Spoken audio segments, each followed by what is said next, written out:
And we are joined now by retired US General Ben Hodges, the former commander of the United States Army in Europe. Welcome to DW, sir. Can I start by asking very simply, how can Ukraine win this war? What does it need? Well, we know from history that war is a test of will and a test of logistics. And it's clear that after 9 years since Russia actually invaded, Ukrainian soldiers and Ukrainian people have superior will. The key is, can the West deliver to Ukraine the logistics, the weapons that they need to defeat Russia? I believe the answer is yes.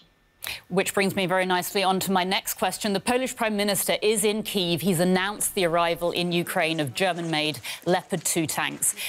Tell us, how can these tanks and other Western-supplied weapons be used by Ukraine most effectively? So I think that the Ukrainians are exactly as I think your earlier reporter said, they're preparing for their own counteroffensive in a few months when the conditions are set. That means they've got enough armored vehicles, they've trained, they've built up logistics, but to go into a direction that would have a decisive outcome, that would help isolate Crimea, because Crimea really is the decisive part of this war. So I think they'll continue supporting their troops that are around Bakhmut, for example, where the Russians are so focused, to continue to hold them back, but saving their newest armored forces, which will include eventually these German-made Leopards, the French AMX vehicles, the German Martyrs, the American Bradleys, and others after they have gone through training. So probably by the end of spring, early summer, that's when we'll see them. The other thing, of course, is long-range precision weapons, which can negate the only advantage the Russians have, which is mass infantry. Precision weapons can take out the Russian artillery headquarters, their ammunition storage, and transportation. Mm-hmm. You've been observing, commenting on this conflict from the very start. Can you tell us how it has evolved from the very first days of hostilities to campaigns such as the ones that we've seen in Bakhmut or Vuhledar? No, thank you.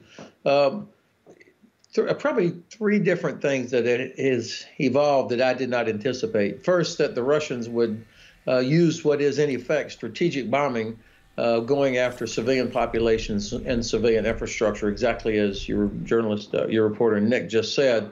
I did not anticipate that they would do such a commit war crimes so brazenly. Fortunately, these are not having the intended effect that the Kremlin wants, but nonetheless, there's still innocent people that are being killed. Secondly, the Russian will to continue this fight, I think, actually is decreasing.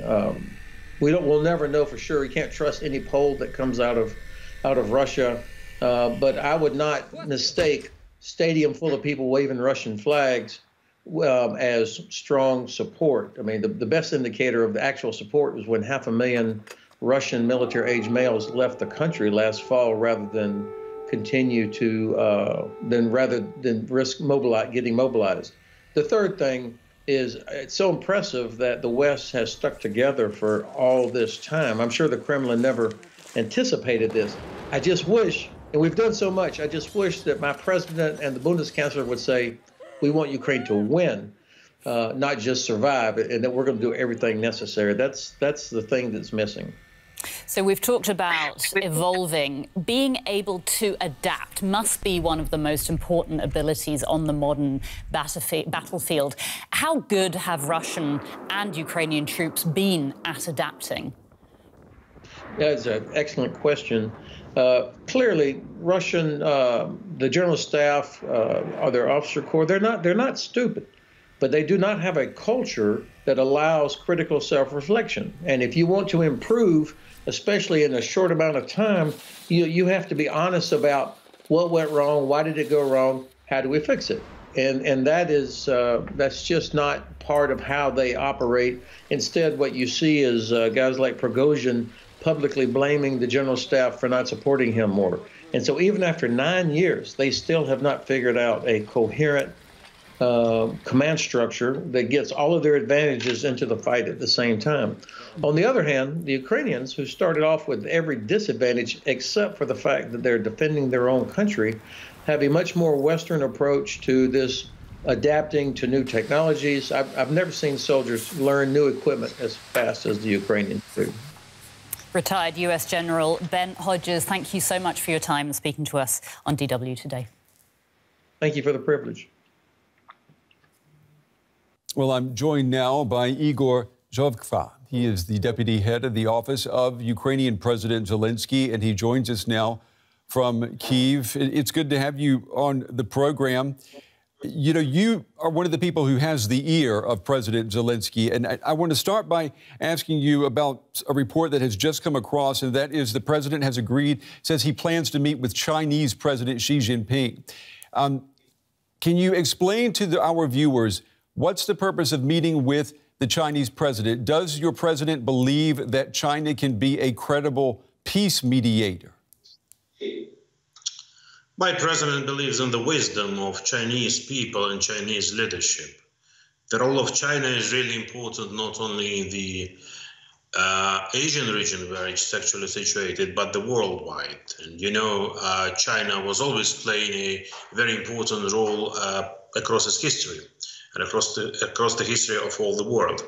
So that is why when my president is speaking about a potential phone call with President Xi Jinping, which, by the way, has never happened during this open aggression of Russia against Ukraine, so wasn't happening for already a year.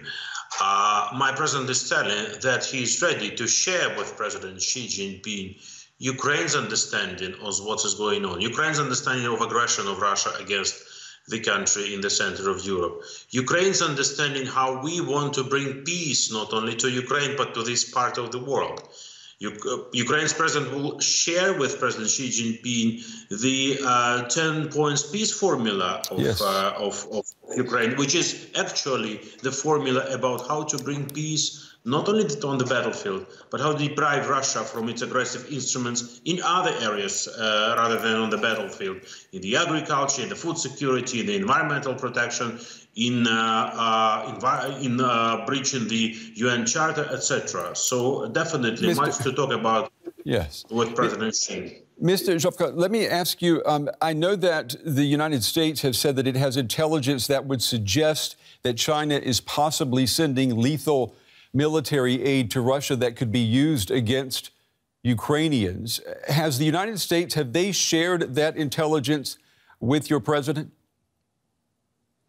Well, what we heard from the official representative of China who was meeting our foreign minister a week ago during the Munich Security Conference, that neither China is having any such deals nor it's planning something of the kind.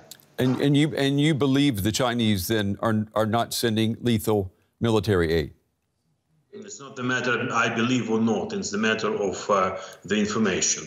And I told you what the information we've received from Chinese side. How do you see things progressing? I mean, a year ago, many analysts were expecting a very quick victory for the Russian military. We know that that is certainly not what happened. How do you see things developing the next 12 months? You probably would ask the same question to those so-called analysts and military experts. A year have passed, not only we are standing, not only we are surviving, but we managed to take back almost 50% of the territory Russia has managed to capture after the open aggression on 24th of February last year, provided that the West would, in a speedy manner, provide Ukraine with the necessary weapon, necessary for counteroffensive, because definitely Ukraine has to gain the momentum and has to have the same dynamics we were shown at the end of the previous year when we liberated the southern areas of Ukraine, part of the south of Ukraine, including the city of Kherson, before that the Kharkiv area. So provided we have enough artillery, including the long range with the necessary ammunition, provided we have enough battle tanks, and today good news, you saw it, and armored vehicles, provided we have enough air defense to protect the inland Ukraine, we are will be definitely doing further counteroffensive across the whole territory of Ukraine in order to near the victory. And definitely, you heard my president several times, we want this victory to happen this year.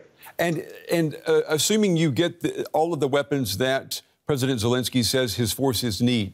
Is President Zelensky going to stand by his position that a victory will have to include all eastern Ukrainian territories, including the Crimean Peninsula, being returned to Ukraine? Absolutely, because we cannot trade and we cannot, have any kinds of deal on on any inch or any centimeter or any meter of Ukraine's territory. Just to remind you, the aggression started not in 2022, it started in 2014 in the Crimea Peninsula with the illegal attempted annexation of the Crimea Peninsula, and then it spread it over to Donbass. The world would not react by that time swiftly. Only in July, when the MH17 plane was down, the reaction started to form. So now today we have to finish where it was started, where the aggression was started, in the Donbass and definitely in the Ukrainian Crimea. Mr. Igor Zhovka, the deputy head of the Office of the President of Ukraine, we appreciate you taking the time to talk with us. We know today has been a very busy day for you and your colleagues. Thank you. Thank you.